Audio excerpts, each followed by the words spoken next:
Përshëndetje të dashur miq dhe mirë se ardhët. Sot përsëri do përgatisim një tjetër ëmbëlsirë të jetë e lehtë, të shpejtë për përgatitje, me shumë pak përbërës, por ju siguroj se me të vërtet ka një shije fantastike. Vazhdojmë tani me përgatitjen. Do ju merr kohë më shumë se 10 minuta përgatitja, pasi kjo ëmbëlsirë bëhet pa pjekje. Së pari do përgatisim kremin. Në një enë më të thellë do shtojmë 1 litër qumësht. E qumshti shtojmë 10 lugë gjelle sheqer, po deshet më ëmbël, mund të shtoni edhe 1 lugë tjetër gjella në tepër.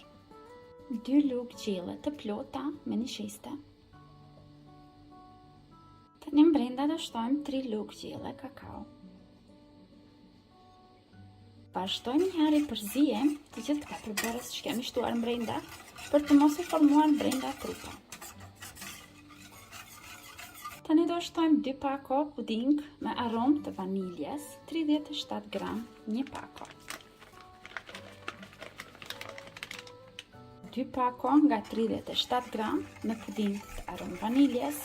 Përzijem edhe një herë të fundit para se të vazhdojmë në zjarr.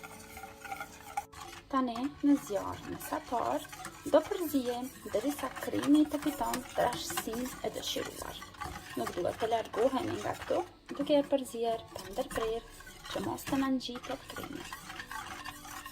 Ndërkohë që kremi është duke u zier, ne do marrim këto 3 deri në 4 banane dhe bananet do vazhdojmë që t'i prejmë, por këtë pjesën e çoshit kështu do largojmë anësh që të mund të rinë bananja më mirë.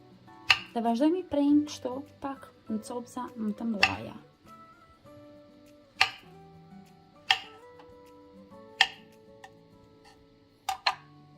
Tani do na duhet një tepsi numër 28 dhe poshtë tepsisë kam shtruar nylon foli. Në këtë mënyrë do mund që ta largojmë pastaj ëmbëlsirën më lehtë nga tepsia. Dhe vazhdojmë copëzat e bananet të prera, i rendisim kështu rreth tepsisë. Do zijem derisa kremi të trashet kështu mirë. Tani do ndalojmë zjarrin, por kremin do e mbaj këtu në zjarr të ndalur. Një herë të kremi vali nxehtë, do shtojmë 100 gram margarinë.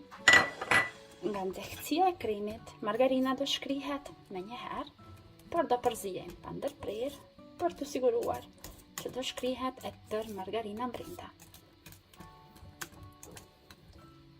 Tani të bananet që kemi renditur në tepsi, vazhdojmë e shtrojmë kremin val të nxehtë. Kështu bim bananet dhe sigurohuni që kallëpin ta keni jo shumë të madh, pasi nuk do ju dalë pastaj torta shumë e lartë, do bëhet e ulët. Kjo është numër 28 që po e përdor unë.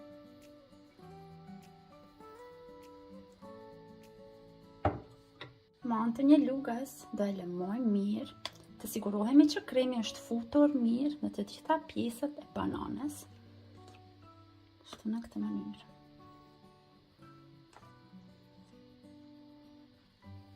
Që kremi mos na vendon kore, do shtrojmë këtu lart vetëm një rend biskota.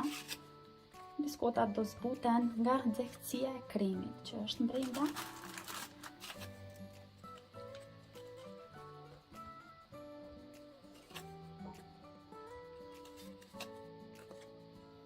Ëmbëlsira tani është gati. Gjithçka që ka mbet është që ta lëmë që të ftofet dikon 2 deri në 3 orë, të shtrëngohet mirë dhe pastaj do e servojmë dhe do i demonstroj edhe si ka dalë nga brenda.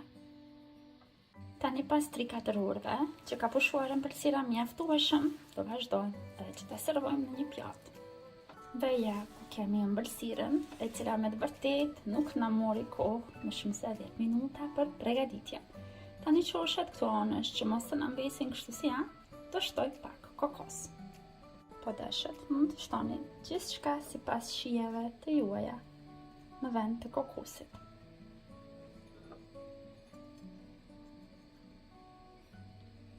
Ëmbëlsira është gati, do vazhdojmë tani edhe që ta shijojmë. Deri në recetën e radhës, mbeteni të përshëndetur nga unë, të dashur miq.